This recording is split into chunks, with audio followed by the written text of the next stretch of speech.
Welcome into Giants Postgame Live, presented by NFL All Day. My name is Madelyn Burke, here with Super Bowl champion Chris Canty, Super Bowl champion Victor Cruz. Guys, the Giants went down to Jacksonville, won in Jacksonville for the first time in franchise history, 23-17.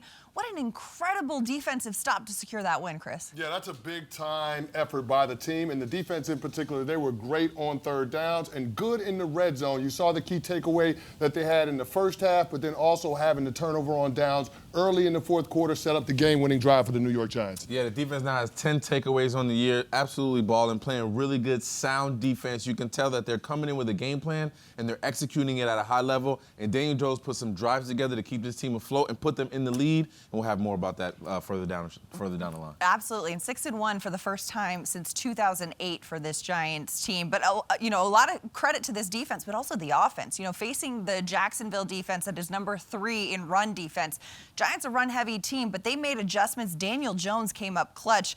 At one point, was leading the team in rush. He came away with 107 yards running, 107 yards on the ground for the quarterback. Yeah, there's this old adage in the NFL: you throw the score and you run to win. And it was clear that the Jacksonville Jaguars were taking away the run game in the first half, particularly Saquon Barkley, backside defensive end, crashing on those zone scheme run plays. And that's when Daniel Jones took it upon himself to be able to move the ball with the running game, using his legs. The Giants on the ground in the second half, 175 yards. That's called getting it done and closing out a game, Vic. Absolutely. When you see the defense, just like the Giants defense had a game plan going into this game, so did the Jacksonville defense. And that was, don't let Saquon Barkley beat us. So they put 8 in the box. They were keying in on all those handoffs, sweeps, whatever plays were going to Saquon. They were making sure that they were keeping contained and keeping him within the line of scrimmage. But then, when Daniel Jones was starting to pull those RPOs and run on his own, they weren't even keying on him. So he got a lot of those big plays. I think he averaged, 8 yards a carry. Yeah. I mean, Daniel Jones, 11 attempts, 107 yards. Saquon Barkley, as we take a look at his numbers here,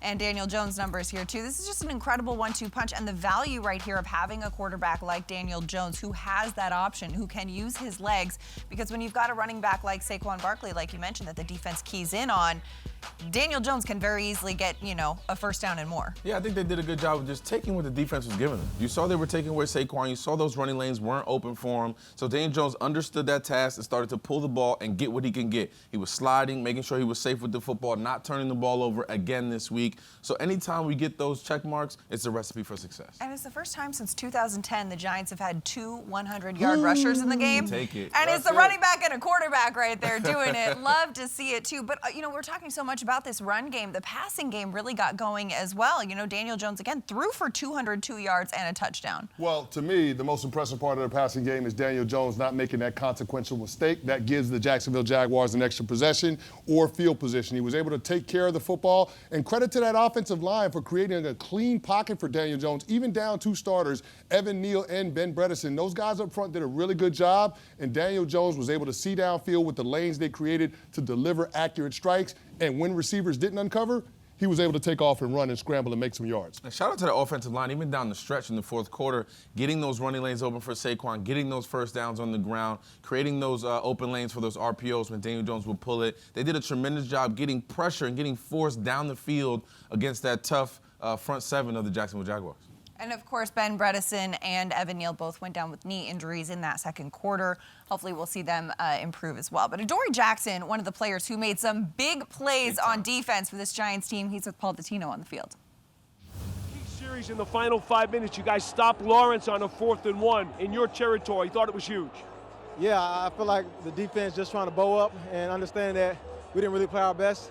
But at the end of the day, when it comes down to the end of it, just try to do what we prepared ourselves to do and keep going and keep fighting. Appreciate your time, Adoree. Thank you. Appreciate you. Thank you. That sound brought to you by Ford. As Paul Dottino definitely showing how hot and humid it is down there in Jacksonville. But, coming from a place like the Northeast where it's a little chilly out here, it's been in the 60s, playing in the 80s, what is that adjustment like for players? It's nothing good, especially for guys on the defensive line. When you're in that weather that's in the 40s and 50s, you can run all day. But when you're going down to 80-degree temps, yeah, that's a 2-bagger, meaning 2 IVs before you even go out there on the field. And Vic knows exactly what I'm talking about. But you got to give credit to that Giants defense. They were on the field, they bent, but they didn't break, and they came up with timely stops. And that secondary for Wink Martindale, It's led by Adoree Jackson. They did an outstanding job. Xavier McKinney coming up with big plays. Julian Love, Dane Belton, those guys were all over the place. So we got to make sure that we give them credit because even though the Giants' pass rush wasn't able to generate the pressure we're accustomed to seeing, that secondary held up in tight coverage. Yeah, and those guys were balling. I mean, that secondary understood that down the stretch as the game started to develop a little bit,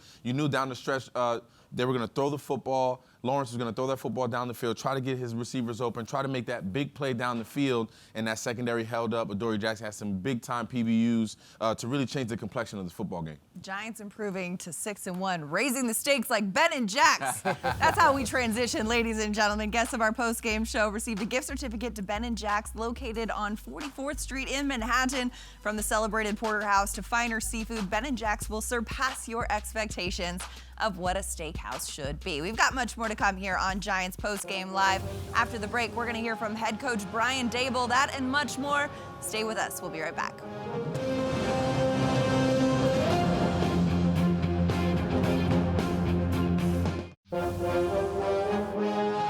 Hey, Giants fans, don't miss Giants football at MetLife Stadium. Limited tickets are available for all remaining home games, including a matchup with the Eagles.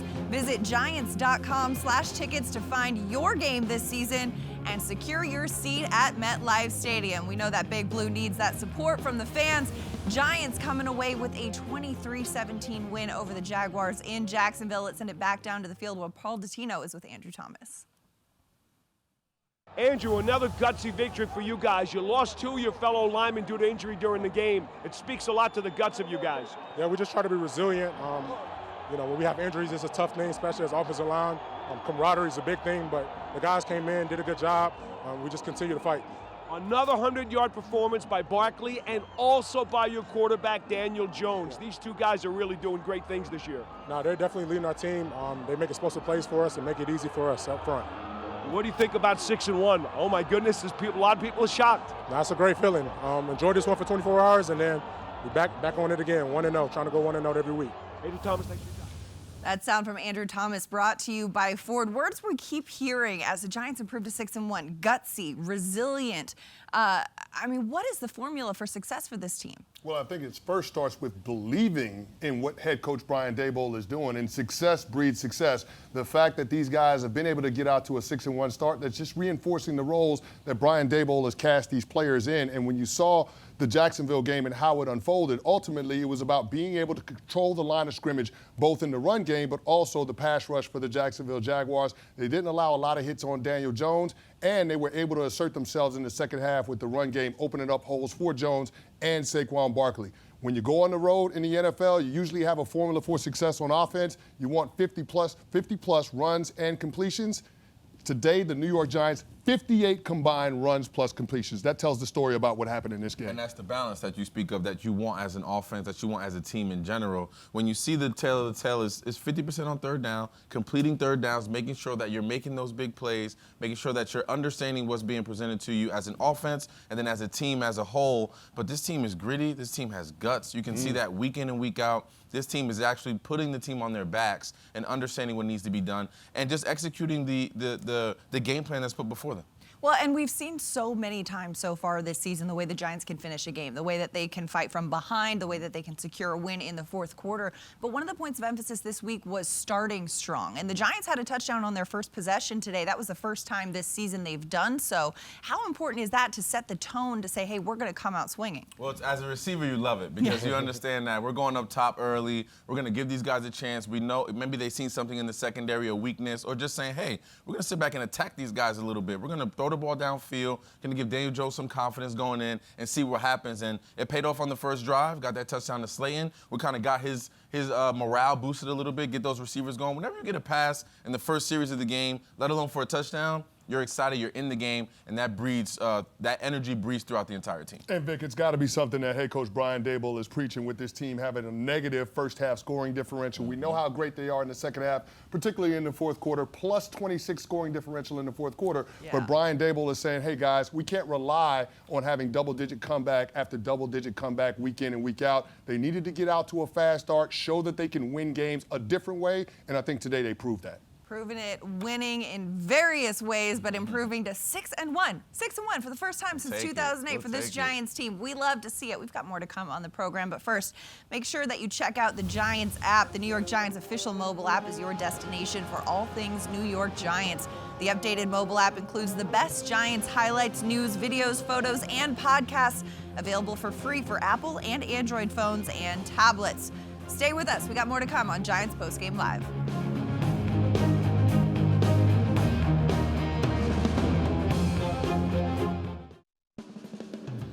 Time now for the scoring drive of the game presented by HCL Tech, supercharging progress, the official digital transformation partner of the New York Giants. For the scoring drive of the game, we bring you to the fourth quarter. 10 plays, 79 yards, 5:54 off the clock, ended with a 1-yard rushing touchdown by Daniel Jones to put the Giants ahead 20-17. This one right here was coming off a great defensive stop as well. Huge fourth down. The Jags went for it on fourth down. They turned it over on down. The Giants offense capitalized off of that with a scoring drive of the game. When we were watching that, we knew that that was going to be the drive of the game as well. And it was a great one. It put the Giants in the lead, and they never looked back from that. No question about it. And it starts with the defense not only getting a stop on 4th and 1, but getting a stop on 3rd and 1 as well, and teeing up Daniel Jones in that offense. But Madelyn, when something happens once, it's an accident. 2 is a trend. What do you say when it happens 5 times? Because that's what we're talking about with Daniel Jones in game-winning drives. Right now, he leads the National Football League with 5 game-winning drives on the season, and the poise that he operates the offense with in clutch moments is what's been so impressive for him thus far this season. Yeah, big time. It's starting to trend as if they believe. I think when you have these game-winning drives, that means not only does Daniel Jones believe in his team and his ability to lead, but the rest of the team believes that they can do it. I remember playing with Eli Manning, understanding that we had those game-winning drives. We had to rally around him, but he believed. But every time we went into that situation, we knew we were coming away with points. And I think this team is starting to believe that. And Daniel Jones is leading the way, putting 5 game-winning drives together this year. Sky's the limit for this football team. And usually when that happens, you're talking about a quarterback doing it with his arms. But in this situation, it was Daniel Jones doing it with his legs. Exactly. 35 rushing yards on that 10-play drive to take the lead from the Jacksonville Jaguars in the 4th quarter. Really, really impressive to see what DJ was able to do in terms of making it happen in that moment and leading the Giants to yet another victory. And using this versatility. I mean, we've been giving a lot of praise to this offense so far in this show, but this defense really, has been incredible. Not just today, but all season. The defense has been a really pivotal part of the Giants' wins. Even in that first half, we had that strip with Xavier McKinney. Julian Love comes away with the fumble. That was pretty clutch, too, because the Jags were driving. They were in the red zone, and had they scored there, it would have been a very different scenario to start the second half. No question about it. Taking away an opportunity to put points on the board, that's one of the pivotal moments in the game. But also the defense back in Brian Daboll's play when he decided that he wanted to go for it rather than settle for a field goal in the red zone early in the second half. And I think that was a key moment for this team as well. Being able to keep it a 1-point game as opposed to letting the Jacksonville Jaguars score again, I think that made a difference in terms of giving the offense an opportunity to make a drive and get back in this game. Yeah, I agree. I think what the name of the game here is timely turnovers. We saw it last week against Baltimore, getting that interception, understanding when you need to make those big plays. And the same thing happened today. Xavier McKinney with the strip, understanding that team was driving, they were going to score, they had all intentions on doing so, and you strip the ball and create that turnover, and the Giants come back and make some good things happen. So it's good to see that balance, that full team effort. We're finally putting together on all 3 phases, and it's looking really, really successful. And we've seen, too, just the belief that Brian Daboll has in this team, the many scenarios in which he's put the trust in the player's hand to go for it in a situation, whether it's 4th down, whether it's going for 2. And sometimes it works out, sometimes it doesn't. That one right at the goal line, they went for it, and it didn't quite convert to a turnover, but still the Jaguars were in that field position. But as a player, when your coach believes in you, even if it doesn't always translate, that's got to instill something positive there. Yeah, big time. And Coach Daboll has to understand and know his team. I think that's the biggest thing, is knowing when to put his foot on the pedal, knowing when to go for it on 4th down, understanding where his team is, how did that drive look, did we have some opportunities to score, did we have some opportunities to move the chains and came up short, or were we just out of flux or out of sync during that drive? And I think that's when he understands, okay, this team has been driving, my team has been putting some good things together, let me go for it on 4th down. We didn't come out successful on that one, but we understand I'm riding with my team no matter what, and that still, invigorates your team and lets you know that he's got your back. Yeah. Absolutely, absolutely. And I think, too, like we talked about as well, that develops and builds over the course of a season, right? But you know what? We're going to hear from the man himself because Brian Daboll is stepping to the podium, so let's send it back down to Jacksonville. Okay. Well, good to get a win. Made it tougher than we needed to, but good to be 6-1. Can you take us through your emotions on that last play and just how you were watching it unfold from the sideline? Where we stopped them on the 1? Yeah. I was happy. Yeah. I mean, just watched the ball thrown and came up short and watched the guys compete there for that yard, and good to get a win. It shouldn't have came down to that though. I mean, Saquon could not stay in bounds Yeah. a couple of times there. We should have stayed in bounds. Yeah, so put it on me, but we got to do a better job than that. Sounds like even though you're 6-1, that maybe for the first time in a while you're not really happy with a lot of things the way you played today. Well, I'm never really happy ever. It's always on to the next week. I'm glad we won, but there's, like I say every week, there's certain things to clean up, and this week's no exception. Now there's some good things we did too. I thought offense got off to a fast start, did a good job again, converting third downs, did a good enough job in the red zone, took care of the ball defensively, got the ball out there when they were going into the red zone, had a critical fourth down stop. So again, critical moments. That was good, but we gave up too many yards. We didn't capitalize in the red zone. Didn't finish the game the way we should have finished the game. So, there's always things to clean up. Ron, what did you think of how Daniel played? Played good. Yeah, again. Ball especially. Yeah, played good. Everybody knows we have Saquon, so it's sledding, tough sledding early. I thought Kafka did a great job coming out throwing. Moved the ball down, scored on that first drive. Kept them honest. It's never going to be pretty. There's usually going to be stacked boxes, and it might be one or two. And as long as we keep doing it, but with the added element of, I'd say, Daniel today, which would he have over 100 yards, I think, and then threw for 200 or whatever. Yeah, I mean, played good again. Played, really the way we need him to play. We saw a rare flash of him being frustrated. They showed it on the film. I think. Look, Daniel? No way. You did? We did. Okay. Why you never see that, or are you being sarcastic? No, he's like a cucumber, man. It looked like he yelled at one point, "Catch the ball." So you don't get that sense from him once he gets to the sideline. You just saw calm Daniel again the whole time. Yeah. He's really even keeled. That's been that way since I met him. How impressive is that, though? I mean, you guys did struggle catching the ball. He didn't get a ton of help. I mean, even when things don't go his way. I think it's a great attribute to have. I wish I had more of it. What happened to Bellinger, and is he back? He got poked in the eye, and I would say his eye looks terrible right now. Is there a concern there about a loss of vision? I haven't talked to anybody. I saw him in the locker room when we came in. He was in the locker room right there. They told us he went to the hospital. So. I think he did, and then he came back. But he was in the locker room when I got back. He looked like he took a pretty good hook shot there. It's pretty swollen. Is there any fractures? I don't know anything about it yet. I haven't talked to Ronnie or any of the doctors. They had announced in the press box that Odori left with a concussion. Obviously, that was to be checked. To check for okay. No. I heard concussion. I'm sorry. I just heard That's okay. Yeah. Thanks, Pat. But he was. Yeah. They looked at him.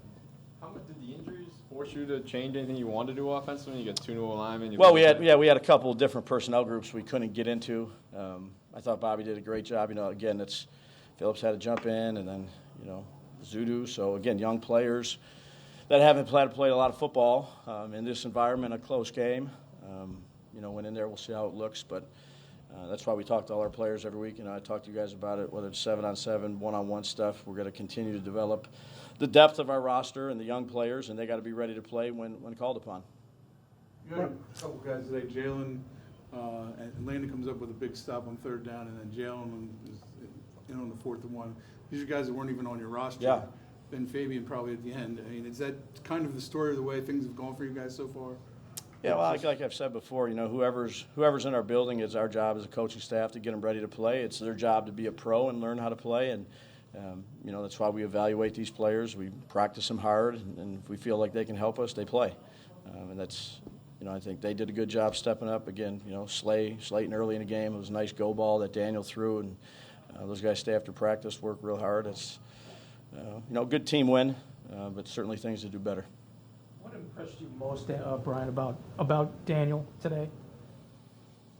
Consistency. He's really been consistent since we've had him in all these games.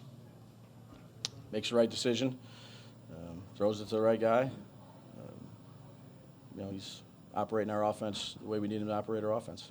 Brian, sometimes, you mentioned the yardage that you guys gave up, but when you make 2 plays at the goal line to deny them essentially 14 points, sometimes it's luck when you create plays like that, but for you guys to continually do that, do you attribute that to the way you guys are coaching to play defense in this team? Well, I give the credit to the players. They're the ones that knocked the ball out and stopped them at the 1-yard line, fought for 60 minutes. Credit always goes to the players. I think they're competing. Again, we just, we can do a little bit better than we did today. Do you have any sense of how bad Evan is? I don't. No, sorry, guys. I won't know till tomorrow. It's the same thing you guys probably already have. Anything else, sir? The locker room's open. Anything else for Dave? What do you think of the turnout of Giants fans today and the impact it might have had in the fourth quarter? It was awesome. Even coming out before the game, see all the blue, and it was almost like a home game at the end there. They were screaming and yelling, and they traveled well. I certainly think it was an advantage for us, at the end there, and we appreciate their support big time. Okay.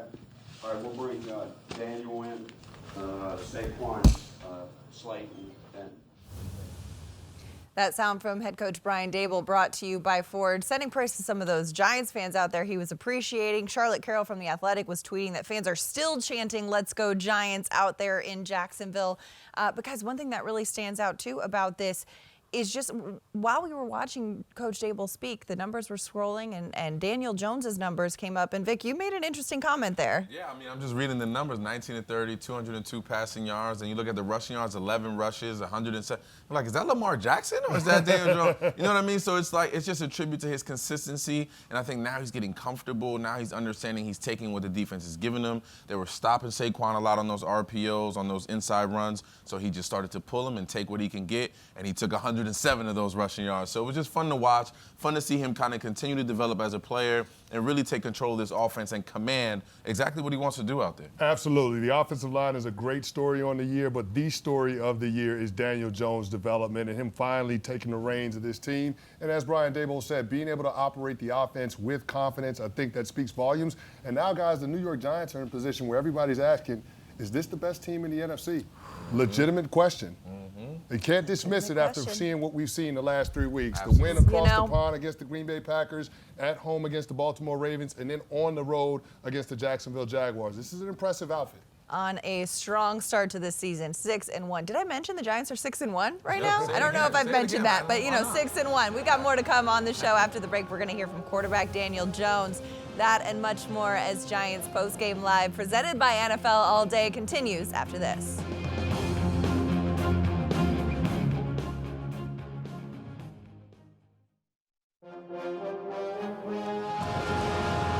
Welcome back to Giants Postgame Live, presented by NFL All Day, the newest way to enjoy the NFL. Collect officially licensed moments featuring top highlights and use them to compete in challenges. As you follow the action each week, head to NFLAllDay.com today. Welcome back to the program. Giants come away with a 23-17 win over the Jaguars. Let's send it down to the locker room where Paul Dottino is with Julian Love.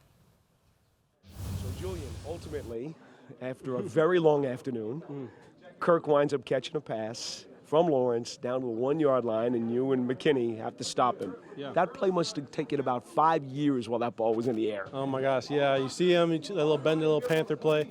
He throws it, I drive it.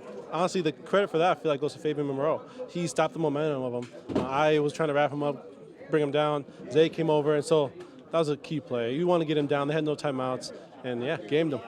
How crazy was it when all of a sudden you find out that your defense has to defend for another 40-plus seconds when they put that time back on the clock? Yeah, that's a tough situation. I think across the board we got to be better today, situationally, and just correct those little things that we didn't do right. But yeah, that's a lot. That's a big difference, having 25 seconds as opposed to having a minute and 5, I think. And so, yeah, that's a big swing, and we know we had to really go. How inspiring is it for your defense when you see Barkley and Jones both run for 100 yards and really gut through a very physical second half? Oh, I know that. You know, I think this credit for this game definitely goes to the offense. The offense, they made plays when they had to. They really did their thing. And defense, we had a few key stops. I don't think we played as clean as we should have today.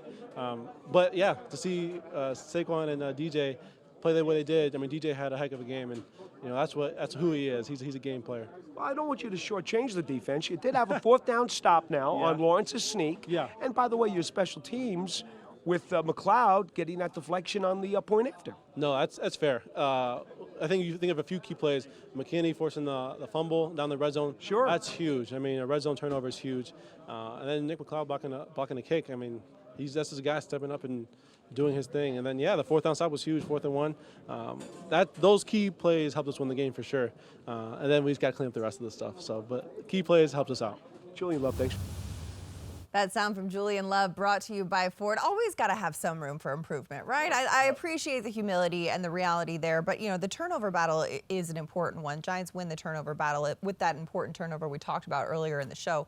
Just kind of securing that, how important is that defensively? Well, it's huge because if you look at the Jacksonville Jaguars, they were on a 3-game losing streak, and the common thread in all 3 of those games was turnovers. And as a matter of fact, all 4 of their losses, or 5 now this season, have been turnovers and losing the turnover battle. So I think it's absolutely critical that the Giants defense was able to get it. And yeah, it wasn't a pretty game, and Julian Love alluded to it. This is a tough Jaguars offense to prepare for defensively. When you look at the RPO game, the quarterback run game, the screen game, which is a key staple of Doug Peterson's offenses, they give you a lot to prepare for. So the Giants had a lot coming at them, but I think they did a good job of being able to bow up when it mattered the most, and that's why I give a lot of credit to this secondary. Wink Martindale runs this, a lot of defensive backs in that secondary.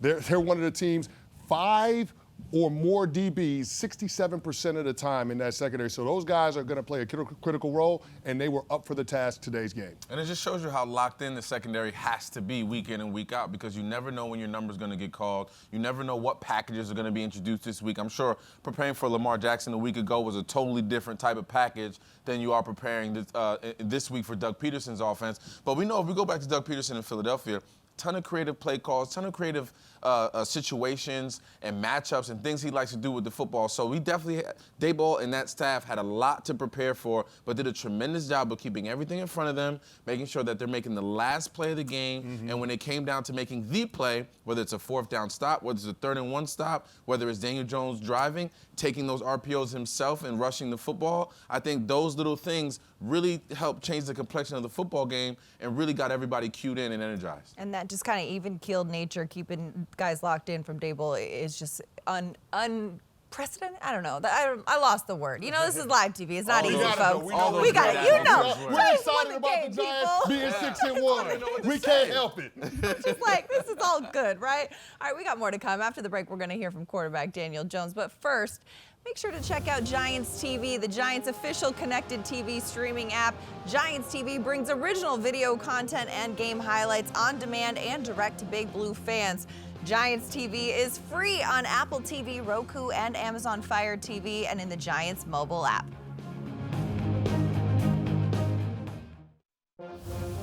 Giants Nation, baby. We got it done. Another victory. Feel good. Appreciate y'all for coming out, supporting us, man. Let's keep this thing rolling. Love. Feels good, feels great. Xavier McKinney, the Giants come away with a 23-17 win over the Jaguars. Let's send it down to Jacksonville to hear from the quarterback, Daniel Jones. At the end there for you?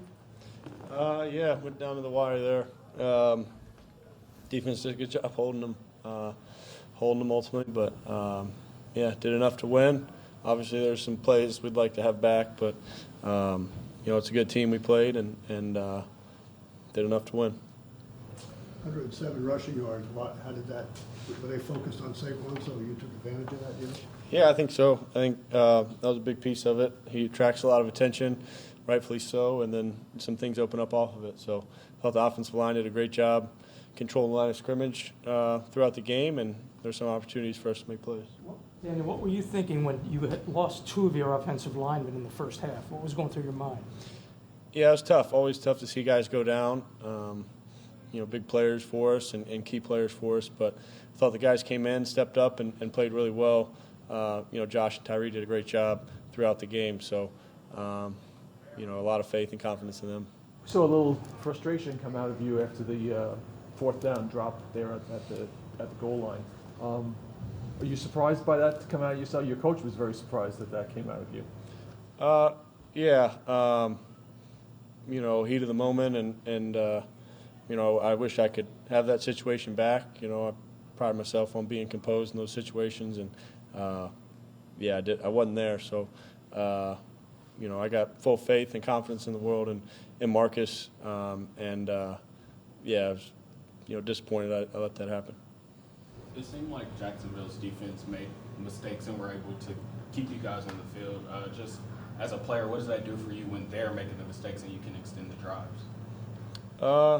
We got to take advantage of them when you get those opportunities, and a couple times we did, a couple times we didn't. So we got to look back and see what we could have done better in some of those situations. You scored a first possession touchdown, which you hadn't done well, and you did it by passing it downfield. But were they loading the box early, so you just passed the ball? I think a little bit of that, and just Slay made a good play on the outside. So give him a chance to do that, and he made a great play, got a good release, and made a great play for us. So I think that was key for us to get off to a good start, but we got to build on that and find a way to keep that going. You talk about building on things. You guys have been able to win a lot of games late. Just what makes your team special, and what makes you guys have the ability to do that, even in a game like today? I think there's just a competitive spirit. There's a mental toughness to our group, and regardless of what's happened earlier in the game or regardless of the situation, we get confidence that we're going to execute and find ways to win. So, like I said, there's a lot of points in the game, a lot of plays that we would like to have back to clean up and hopefully make a couple more plays so we're not in that situation. But credit to Jacksonville, they're a good team, good defense, and they played well today. Why are you disappointed in yourself for showing such emotion? It's just, I want to be composed in those situations. I think, Marcus, I got a lot of confidence in him, and So I think just, I'm competitive. It's heat of the moment. I think you get fiery. You get, obviously you want to score there, but. I got a lot of confidence in him and don't want to do that to any teammate. That sound from Daniel Jones brought to you by Ford as we take a look at the quarterback comparison and the numbers from today. Daniel Jones, 19 of 30, 63% completion percentage, 202 yards compared to Trevor Lawrence over there. Daniel Jones, one touchdown, though. That was to Darius Slayton in the end zone. Let's send it back down to Jacksonville where Slayton is talking with our Paul Dottino. All right, so you got the one touchdown catch, then the other one they had to interfere with you like they did last week to try to keep you out of the end zone another time. Unbelievable, right? Yeah, unbelievable. I did my best to try to go get it, but, we got the penalty and we were able to get in the end zone, so that's what's important. Big plays, the big, long splash plays, especially for touchdowns, have been hard to come by for this team. But right out of the gate, which is not usually the case for this team, you guys were able to hit one. Tell me about the play. Why did it work? I think we've had a focus of trying to start faster. And, obviously with our first drive being a touchdown, that's about as fast as you can start. But, obviously we got to keep that going in consecutive drives. But I think it was just good play calling. We had good plays on. And then that play in particular that I scored on, we got the look we wanted. And, obviously DJ gave me a great ball and I was able to go get it. How important is the continuing balance of the run game with Barkley and Jones both using their legs in the second half as you guys are mounting the comeback? Because you're not one-dimensional as you're trying to get back in this game again. Yeah, for sure. I mean, at first, they were doing a great job of trying to bottle Saquon up, but then obviously DJ keeps it and he busts a couple. And, obviously us helping catch balls over the top helps back him up. And then you start to see towards the end, Saquon started to gash him run after run. So it all works hand in hand. That sound from Darius Slayton brought to you by Ford. One of the things that stands out, I talked to Slayton a couple weeks ago, and he told me, he and Daniel Jones came into this league the same season. I said, what's your relationship with him like now? He's like, you know what? We're like an old married couple. We've seen a lot of ups and downs, and we've been through it all, but they still have that trust and that relationship. And connecting for a touchdown on that opening drive today with what we've seen from Slayton lately, how important is that? It's extremely important. Obviously, with the woes that we've obviously had at that receiver position, it's good to see the two most tenured guys that that's been together the most. It's good to see them get on the same page and get on the same page early. I think you heard him say Coach had an emphasis on starting early and getting after people and playing from the front for a change, and I think they did that today. They put pressure on Jacksonville early, and then that made for a great game down the stretch. But to get those guys acclimated, to get Darius Slayton activated, he's kind of been up and down his past few years, but now he's starting to right that ship. You can see the team has faith in him, the coaching staff has faith in him, they're calling his number, and now he just has to continue to prove that he can be that guy, that reliable receiver that Daniel Jones is so badly looking for. And Vic, it was also great to see Wan'Dale Robinson get in on the act too. You saw the game against the Baltimore Ravens last week. We had 3 catches, including the touchdown grab. This week, 6 catches for 50 yards, including some key ones that were able to convert for first down. So I think that's when you start to see the development of the young players in the receiving corps and the growth of Daniel Jones overall. Daniel Bellinger went down. Daniel Jones didn't miss a beat. You're talking about a quarterback that completed passes to 8 different receivers, not to mention his contribution in the run game. Again, this was not a perfect game for the New York Giants. There's a lot of improvement that can be made. But, Vic, as you know this, it's always easier to correct the mistakes after a win. So I'm sure that Brian Daboll and his staff are going to have some time to break down the tape with these guys, but they're going to fly back to New York feeling good about what they did in Jacksonville today. Absolutely. That's 2 weeks in a row now, 8+ guys on the Giants with catches. So Absolutely. That is great, too, spreading it around and everyone kind of touching it all. That's going to be a good one. All right, we got more to come. We're going to finish the show off, but first, make sure to follow the Giants on social media. You can check out all of the social media platforms. Follow us at Giants on most of them. We've got more to come, though, on the program. Stick with us for more Giants Postgame Live, presented by NFL All Day after this.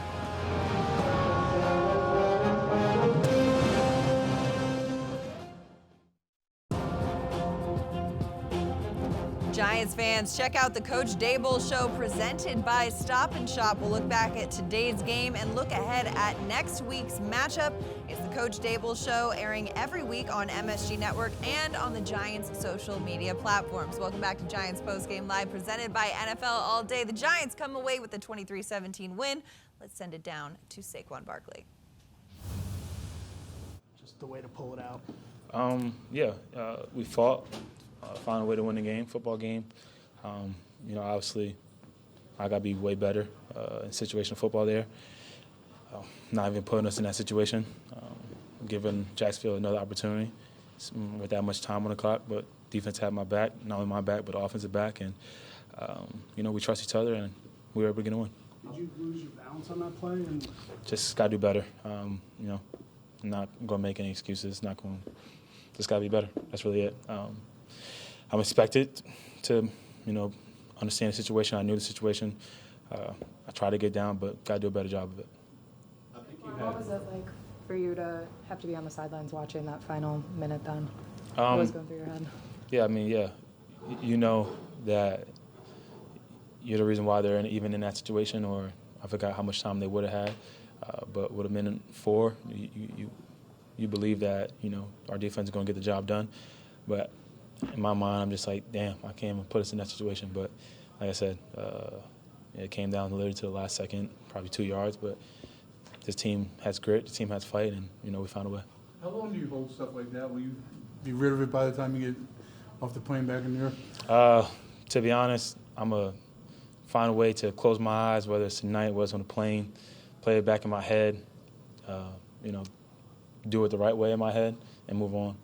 It's part of life. You're going to make mistakes. You're going to have your failures in life. But it's easier to learn from them, when it's a win. But this could easily went the other way. But go back, watch it on film, find time when I'm able to shut my eyes, play it back, has positive reinforcement behind it, and move on. Saquon, you had 18 yards at halftime. I think, they were on 9 carries, so they were doing what they needed to do. What changed late in the game so you could, you really... I don't think it's, never want to take credit from another team. They did a great job, but that was me. I was running soft, thinking about the wrong things. O-line was playing lights out. I got to do a better job of hitting the hole. But found a way to get on fire a little bit closer to the end of the game. But I got to do a better job of starting off faster. What do you say thinking about your own things? What were those thoughts? Just not going out there and be 2-6. That's all. Just got to go back out there and trusting it. we have a great system. We have a great offensive line, great players. They've been doing a great job putting me in a position to be successful. And I got to make those plays, and I wasn't making those plays in the first half. So I got to be better for the team. You ran the same play. That sound from Saquon Barkley brought to you by Ford as we take a look at today's rushing numbers for the Giants against the Jaguars. Of course, 110 yards from Saquon, 107 yards from Daniel Jones, 200-yard performances on the ground. Matt Breida got some yardage in there as well as the Giants come away with a win. But one of the things that stands out about Saquon at the podium is that this man is a professional. He takes it very seriously. He's a bit hard on himself, talking about, you know what, I need to do better, I need to do better. A part of it referencing that last drive of the game, staying in bounds. But what do you make of those comments? Yeah, it sounds like a guy that actually lost the game, and it certainly doesn't sound like a guy that had 28 touches for 135 yards, but it just goes to show you the expectation that Saquon Barkley has for himself and for this team, and that speaks to the culture change that Brian Daboll has made. But diving into Saquon's performance in particular, the Jacksonville Jaguars defense through the first 3 quarters, they weren't going to let Saquon have a better game. If you watch the film on those zone runs, the Jacksonville Jaguars backside defender was crashing down, whether it was a defensive end or an outside linebacker, whoever the support player was on the backside was crashing down, not even respecting the QB keep, which didn't allow Saquon to get it going because they were chasing a lot of those plays down. But when they slowed down on chasing from the backside, because Daniel Jones had hurt him so much with the QB run, that's when you started to see Saquon get some mileage with the ground game. In the fourth quarter, 10 carries for 72 yards. That's called closing the game out, and that's exactly what you're looking for from your star running back. Yeah, when you see Saquon towards the end of the game gashing them and creating those long runs and creating those Saquon-esque type of runs that we know and that we're used to, that's what we see. In the beginning of the game, yes, he was just taking what they were giving him, wasn't getting a lot of plays, but credit to Jacksonville, they had a game plan of not letting Saquon beat them, and that's why Daniel Jones has 107 rushing yards, because that's the complementary football that you take what the defense is giving you, and then you make a counter off of that, and the defense didn't catch up until later on, and then that's when you gave it back to Saquon, and he started gashing him. But to Saquon's credit, the consummate professional, always wants to do better, knows he's a leader on this football team, but you didn't play that bad, bro. Yeah, you did all right, Saquon. Don't worry about it too much. Got the W, which is the important thing here. All right, we got more to come on the program. We're going to finish this one off and recap this game a little bit more as we look ahead to next week. Stay with us here. Giants fans showing up out in Jacksonville for this win over the Jaguars.